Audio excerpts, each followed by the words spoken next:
Night டைமில் இந்த வீடியோவை தனியாக பார்க்காதீங்க. இந்த ஸ்டோரி அமெரிக்காவில் நடந்த ஒரு அமானுஷ்ய சம்பவம்.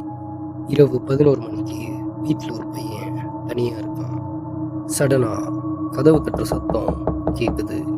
கதவை திறந்து பார்த்தா அவனோட ஃப்ரெண்டு முகத்தில் காயத்தோடு இருக்கான். எனக்கு ஆக்சிடெண்ட் ஆயிடுச்சு அப்படின்னு அந்த பையன் சொல்கிறான்.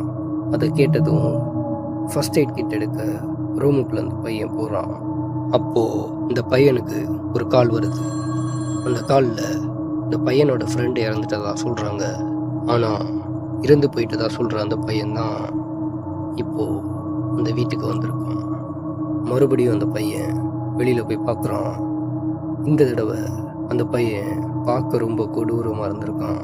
அதுக்கப்புறம் அந்த பையனுக்கு என்ன நடந்ததுன்னு யாருக்குமே தெரியாதுன்னு சொல்கிறாங்க. தொடர்ந்து இதே மாதிரி ஹாரர் ஸ்டோரிஸ் கேட்கணுன்னா இந்த சேனலை சப்ஸ்கிரைப் பண்ணிக்கோங்க.